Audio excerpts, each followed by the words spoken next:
Hi everyone and welcome back to National League Lowdown with me, Dan. As you can see, I'm joined by Craig as always. How are you, mate? Yeah, very well, mate. Very well. Looking forward to this one. Should be a good one. Yeah, definitely. And as you can see, we're joined by Tom, a Boreham Wood supporter. How are you, mate? I'm good, thank you, mate. Thank you for having me on. Thanks for joining us. We've got loads to talk about. Obviously, Boreham Wood start of the season. Some of us on the podcast, the majority of us had you struggling a little bit in mid-table. You're massively, overachieved. You're flying high. You're in a title chase. How have you found the start to the season, mate? Wicked, mate. It's been great. Obviously, I think like everyone else, if you said to me at the start of the season, where would you see Boreham Wood? I would have said, let's try and get a mid-table, get another year under our belt, and then go again from next year. But yeah, we're flying, mate. We are, like, without sounding big-headed, we are flying. No, I agree, mate.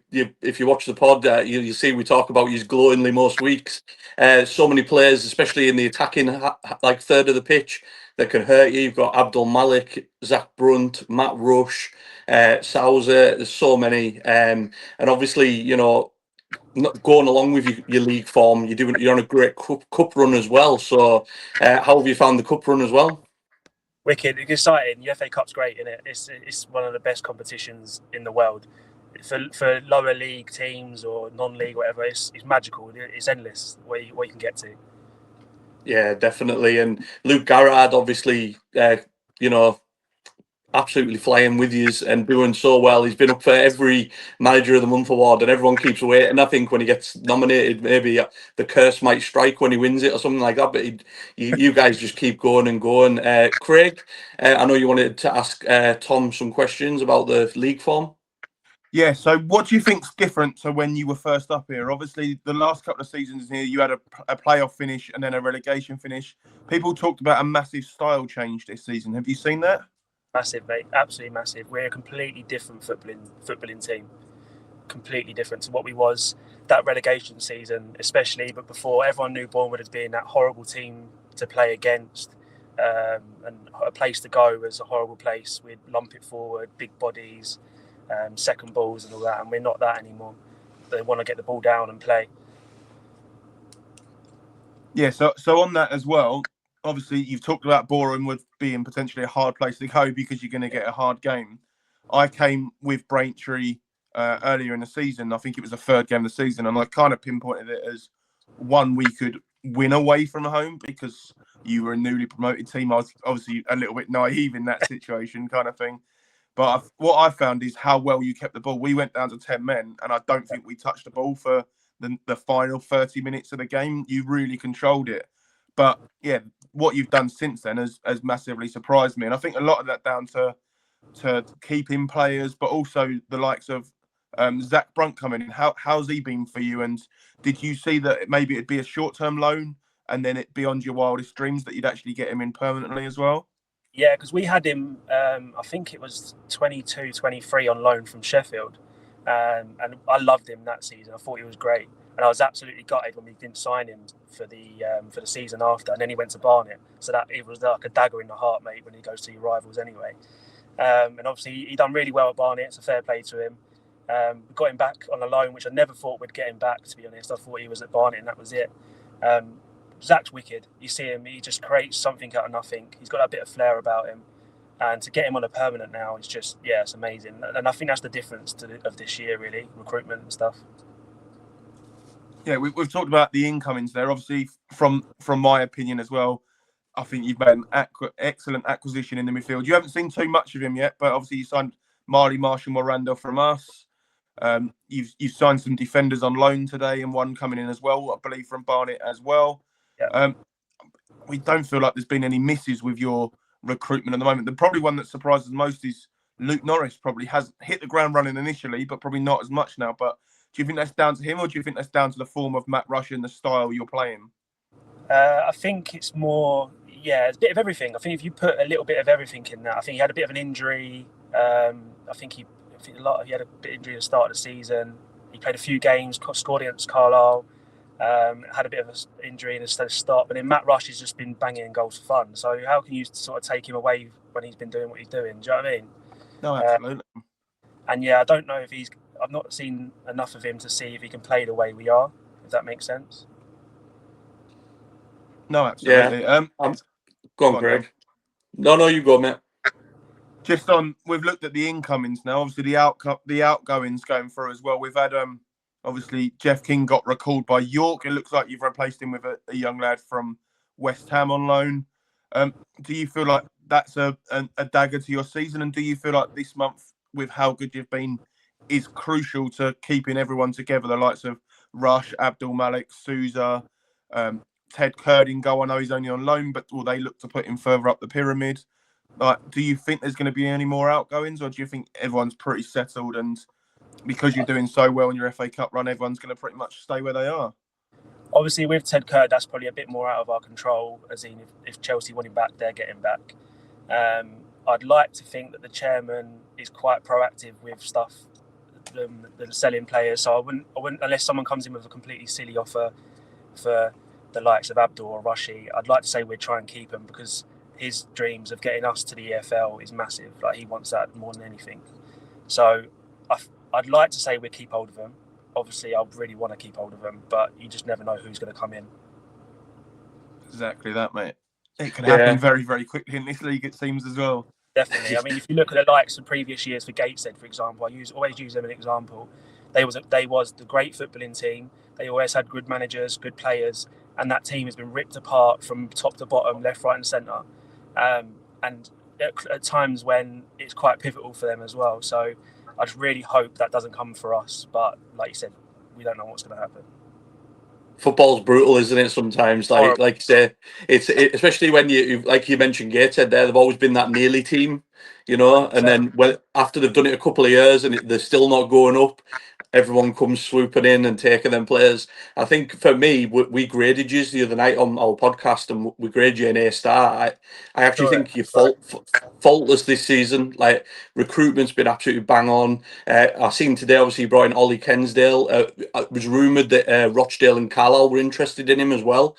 So that's a sign of how well you guys are doing, that you're beating off competition that necessarily have more money or things like that. You know, Carlisle like to throw, obviously I'm a Carlisle supporter, but Carlisle like to throw money at things. So the fact that he's chose you guys over Carlisle potentially is a massive tip of the hat to you guys. Yeah, definitely. I think that the only one, the way I put it down to, maybe we got him a little bit in favour than you guys, was probably just location. Not too sure where he's from, but looking at his sort of previous clubs, it was like Barnet, Eastbourne, Southend, so we're sort of within that catchment. So yeah, that was my sort of take on it. We might have just caught him just on location. It might have just been a bit more preferable for him to come to us. But still, we're still in that conversation, and we managed to sign it off. And yeah, recruitment is massive this year. In every single signing, I think, even the ones that maybe not have quite worked out, you've seen quite qualities in them players, if that makes sense. I know we've recently left. John Benton's gone to Billericay because he wanted to take time out to continue his career and stuff. And then you had Aaron Henry. There's something in them type of players, but when you're getting the likes of Tom White, Zach Brunt, that they're never going to try and get in that team. It's so difficult. Yeah, Tom White's definitely one for me that's gone under the radar. He's excellent, mate. I'm so gutted for him with his injury. You watch him on the pitch, it's like having two players. He's absolutely everywhere. He covers absolutely every blade of grass. Yeah, definitely. And I know we spoke on here as well about, I said for a while before we came up against York and Rochdale later on, I was really surprised by Boreham Wood when you came up here earlier on in the season. We drew 3-3. And I was like, you should have won that game. We had a couple of moments of brilliance that put us 3-1 up. But you guys, like Craig said, when you played Braintree, kept the ball well, kept it moving, pass and move. And, you know, you could have won it at the end, obviously 3-3 in the end, but you easily could have won it. And that was with Luke Norris in the side at that time as well. So I remember being shocked at like how good you really were. And you've just gone from strength to strength since then. Yeah, it's been really good. And even if you look at that, I think that was the second game of the season. I may be mistaken, but I'm sure it was. Yeah, second or third, yeah. It was early on. Right. So even when you look at it from there, you look at that team sheet and put it up against the team sheet against our home game against you. There's a few names completely different, and even in there, I mean, midfielders, Tom Whelan's gone, Nathan Ashmore, like you said, Luke Norris was up top where Rushy wasn't. So you look at that, and they're still progressing. There's always always progressing throughout the season, and then that's massive this season. 100%. Yeah, helped us. definitely, mate. And then obviously when we came to you guys just before Christmas, 2-0 probably done us a favour. I think it could have been a lot more than that. Absolutely played us off the park. And like I said, that's that progression. You're just getting better and better. The confidence is getting higher and higher. And obviously that's going into your cup run as well. Definitely, mate. Definitely. Yeah. So moving on to your cup run, you've obviously played Eastbourne in the 4th qualifying round away and won 3-0.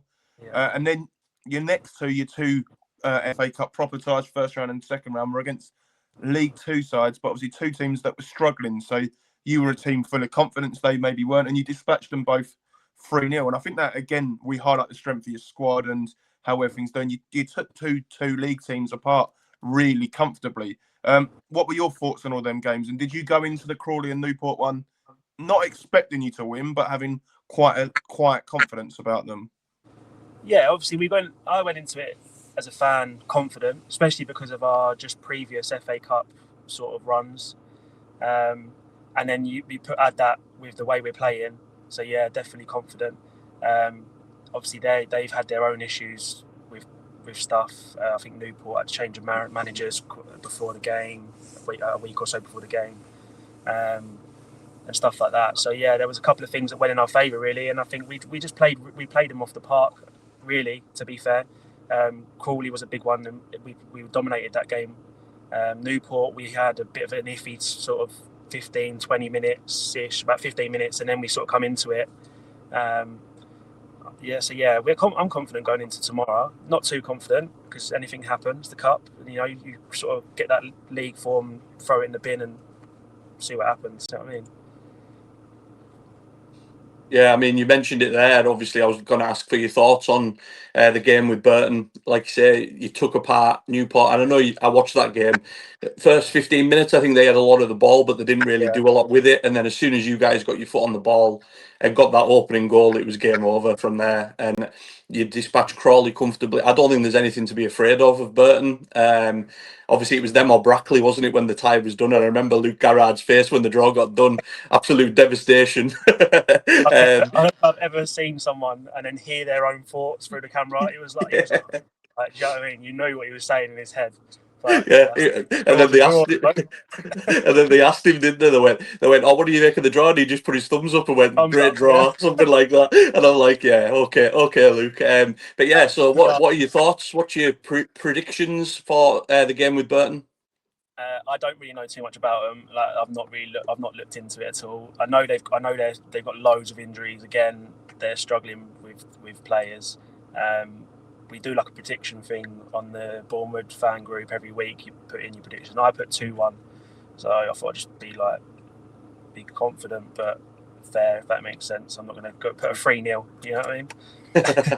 I'm hoping. You'd be forgiven for doing it when you've won your other 3 cup games 3-0. You'd be forgiven for it. You don't want to seem like you're being too cocky with it. Do you know what I mean? Like, you want to be sort of nice with it. Yeah, quite quietly confident over a slight bit of arrogance kind of thing.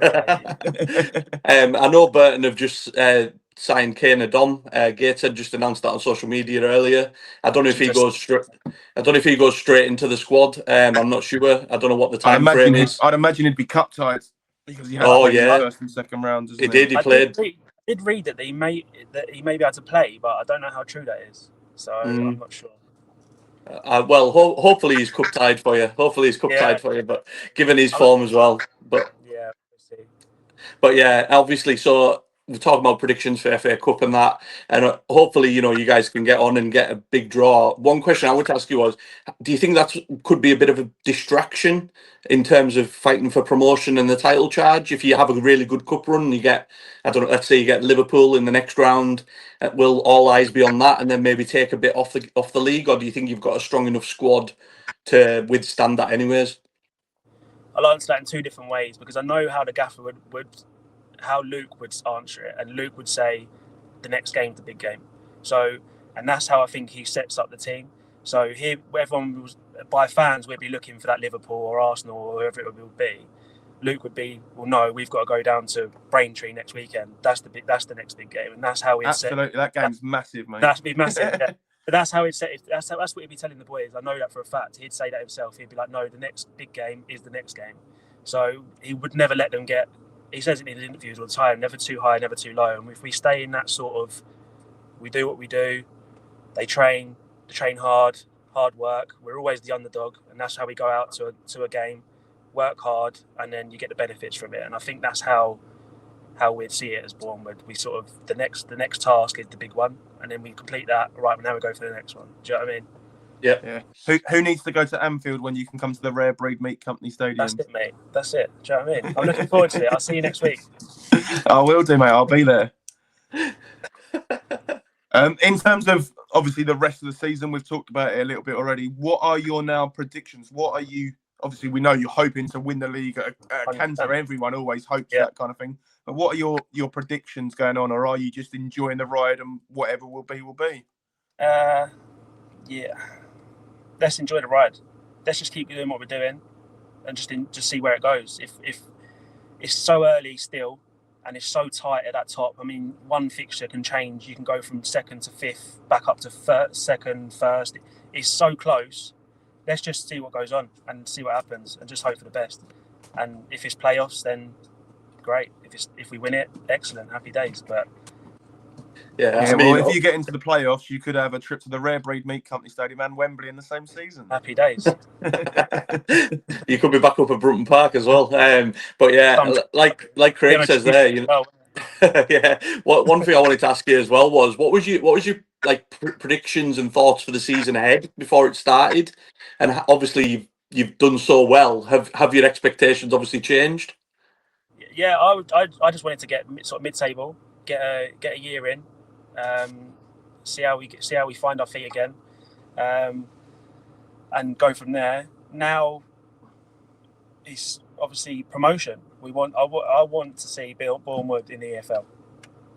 Of course, we want to get there for the first time, and I want that for the chairman as well. More than anything, he's class, mate. The chairman's wicked. I love him. He's great. So down to earth, and it's him and his family deserve it, 100%.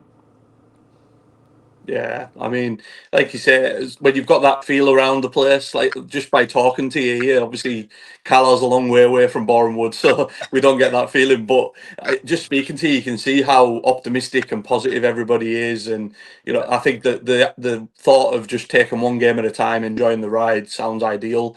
I wish we kind of had that at Carlisle, but sadly we take too much to heart after back-to-back relegations these days. Yeah. Any other questions, Craig? No, just to add on to that point there, obviously, I was wondering what the feeling was inside the camp about what they were going to. And then, as a Braintree fan, I obviously listened to the Marley Marshall Miranda interview, and all he kept saying in his interview was promotion. I've come here to get into the EFL. And I'm like, he's had to have had that message from somewhere. That's not going to be all him. Yeah. So if that's what they're touting to new players, you can exactly see why the likes of him and the new players you've signed over the last couple of days are buying into this project as well. And it seems an unbelievable project to jump on board. So yeah, all I could do is just wish you good luck tomorrow and good luck for the rest of the season. I think as someone who's sitting down the bottom of the league, unfortunately, if I'm going to have to pick a team I want to root for, it is Boreham Wood. Sorry, Dan. You don't hear that often. Normally we get called all sorts. But yeah, no, look, it'd be great, mate. Yeah, I think when you said about getting players in for promotion, I think when you look at the type of players we've been getting in, you can see what they're going for. Do you know what I mean? So yeah, no, it's a good place to be at the minute. It's a good time to be a Boreham Wood fan. Yeah, and I couldn't have said it. Yeah, I couldn't have said it any better myself, mate. I think I speak for everyone who's neutral when I say I think most people want you to win the league. I think Carlisle have spent a lot of money. Rochdale are up there, you know, Forest Green, York. But I think the majority of neutrals that I've spoken to are rooting for Boreham Wood. So we wish you all the best, mate. And hopefully if it's Carlisle against Boreham Wood again at some point, I might see you up here at the game and we'll have a catch-up. But thanks to Tom for joining us for this Boreham Wood special, heading into their FA Cup tie with Burton. Don't forget to hit like and subscribe so we can get more guests on. With our stats through December, January are doing really well at the moment, so we just want to keep those figures going and keep bringing you the best content we possibly can. So thanks from me, thanks from Craig, and thanks to Tom for joining us. Take care, everyone. We'll see you soon.